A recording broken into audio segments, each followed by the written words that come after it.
Welcome. In this session in linear data analysis, we'll explore zero-mean data. A common problem that we face in data analytics is we want to relate an observation, let's say observations, to what we'll call dependent variables. And what we mean is that observation number I has dependent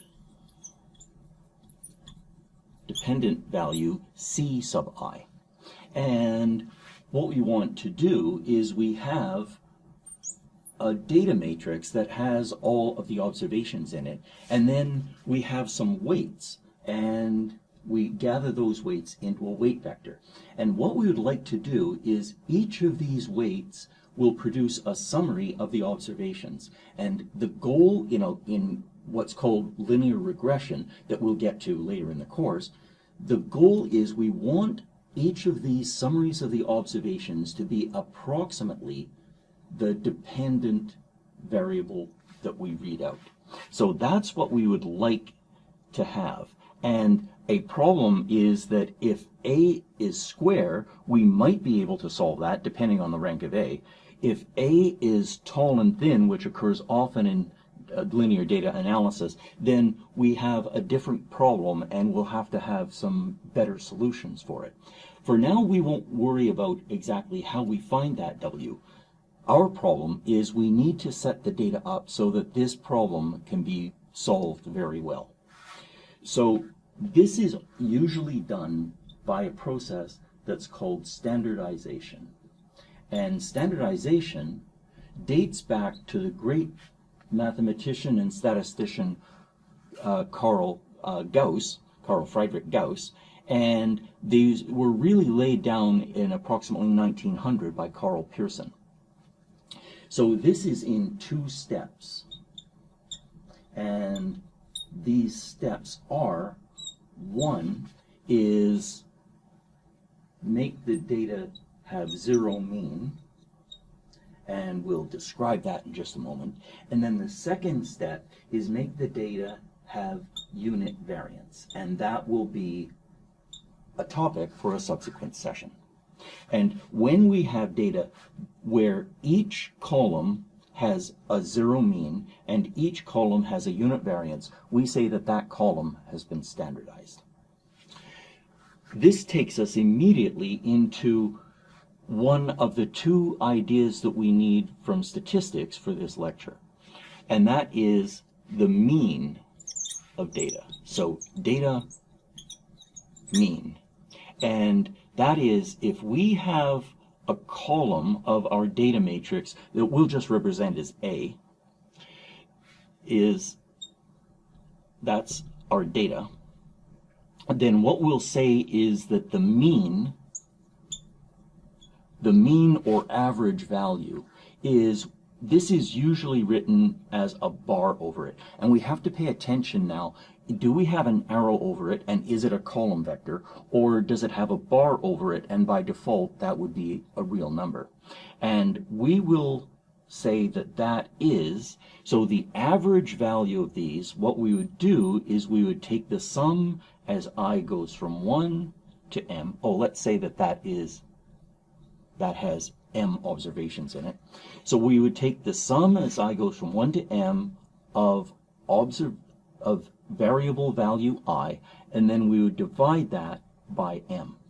And using linear algebra, we can accomplish this same thing by saying, let's take 1 over M, and then the computation that we could do in linear algebra is we could say, well, if we take the transpose of the ones vector and multiply it by our A, then that has the same effect as computing the mean. And so this is how we can compute the mean. The way that we would do this for a matrix is the same idea, is that we could say that the average of a matrix will be 1 over m times the ones vector transpose times the matrix. And so this will give us, this will be a row-like object, because when we multiply a row-like object on the left by a matrix, that gives us a row-like object. And yes, and so in MATLAB,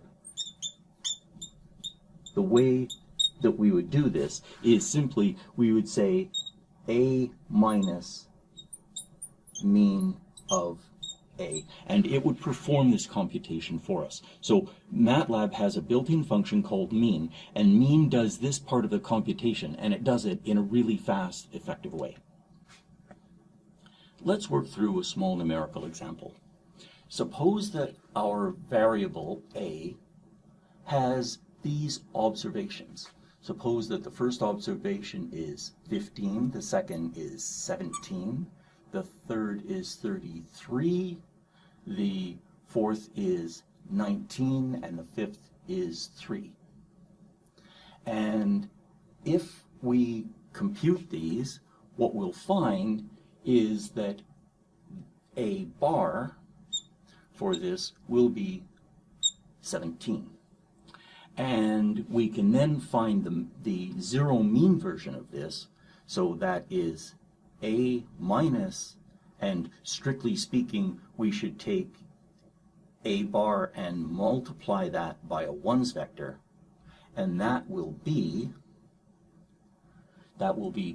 15 minus 17 is minus 2, 17 minus 17 is 0, that will be 33 minus 17 will be 14, 19 minus 17 is 2, and 3 minus 17 is minus 14.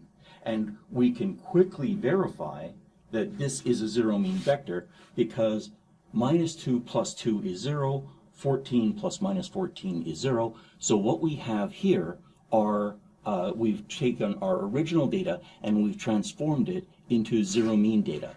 And that means that we've accomplished the first of the two steps that Professor Carl Pearson recommends for standardization of data.